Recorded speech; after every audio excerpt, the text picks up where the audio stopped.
If you finally hit your breaking point and decided you're ready to clear out some of your clutter, you might be tempted to just dive right in while you're feeling motivated.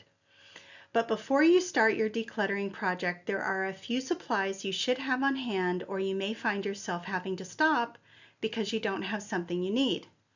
In this video, I'll be going over the 5 major categories of supplies you should consider having ready that will help you process most kinds of clutter. But first, I want to tell you about one thing I don't recommend you get right away, and this may surprise you, which is organizing containers. Containers are what most people want to get first when they decide to declutter. They see all the pretty containers and they think that it will help them get more organized. But this is actually approaching the organizing process backwards, because permanent containers are one of the last things you should buy.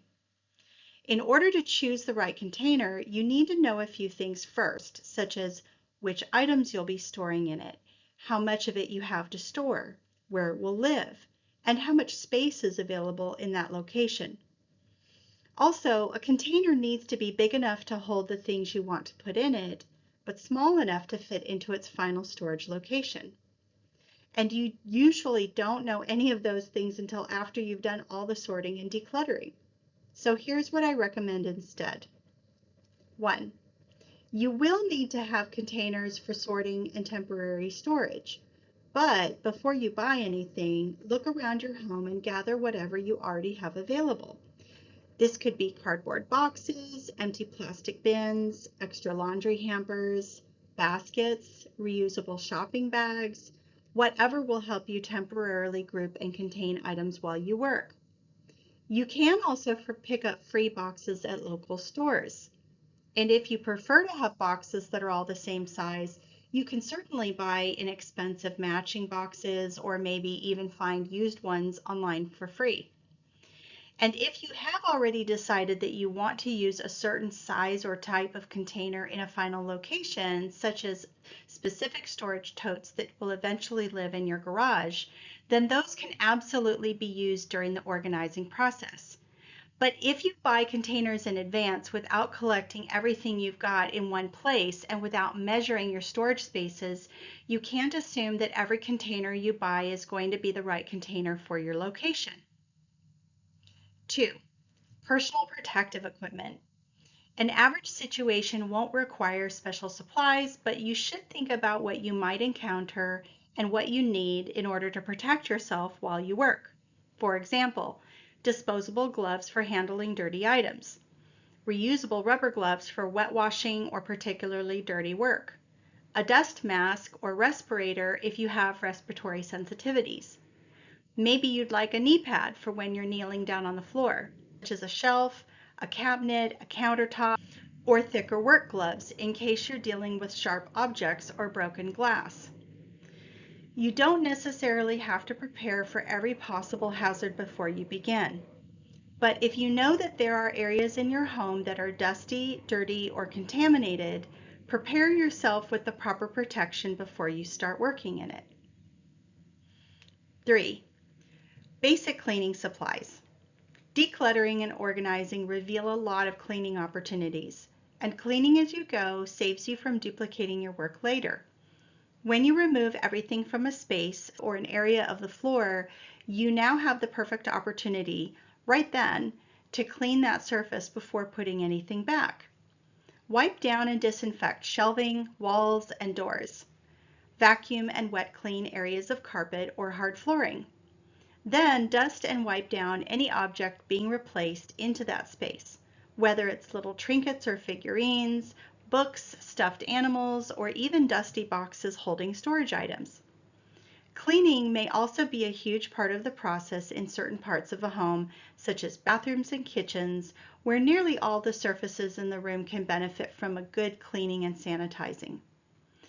For the cleaning, I recommend having on hand trash bags, a broom and dustpan, a vacuum cleaner, something for cleaning hard floors, cleaning rags or paper towels, dusting rags, sponges and scrub brushes, and a good all-purpose cleaner. You may also want a heavier duty cleaner or degreaser for sticky or greasy residue, a bathroom cleaner for soap scum, a disinfectant for surfaces that need to be sanitized, and a glass cleaner. The goal is simply to have enough basic supplies available that you don't need to stop in the middle of your decluttering project because you suddenly realize you can't clean the surface you've just cleared. 4. Sorting supplies. First, I recommend having something to label your temporary storage boxes.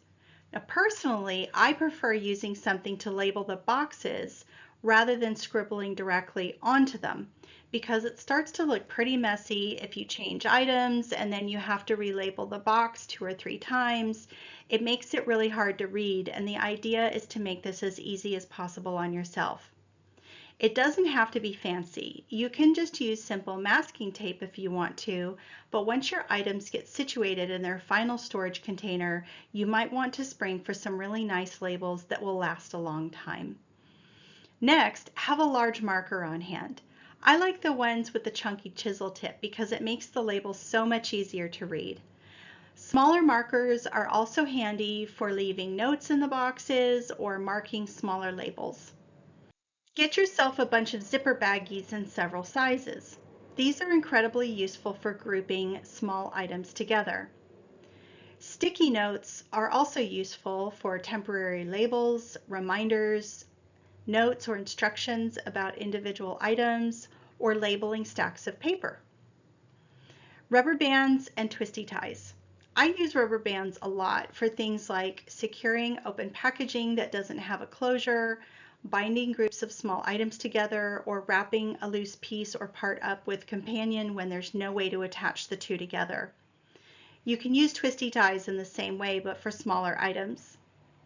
And finally, I recommend having a notebook handy where you can keep notes about the work you're doing all in one place.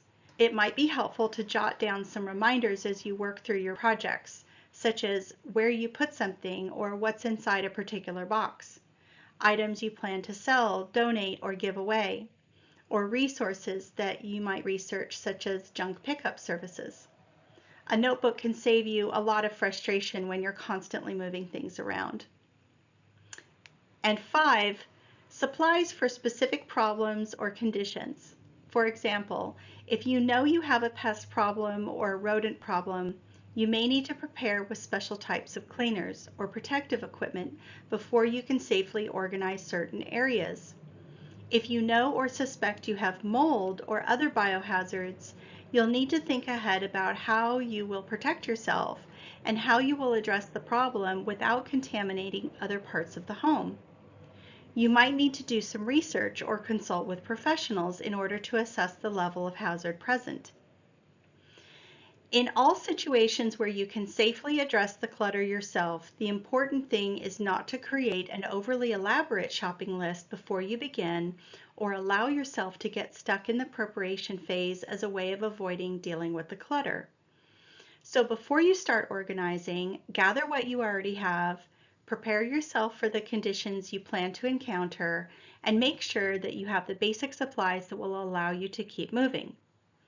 You don't need a perfectly organized supply closet to begin decluttering and organizing your home. You just need enough tools to get started. I love educating and answering questions, so if you have a question about a specific part of the decluttering process, drop it in the comments below and I'll answer it in another video. I'm Shanna and I'm a certified professional organizer. If you're getting ready to organize your home and don't know where to begin, subscribe to my channel for more practical organizing strategies based on the way real homes and real lives actually work. Thanks for watching, and I'll see you in the next video.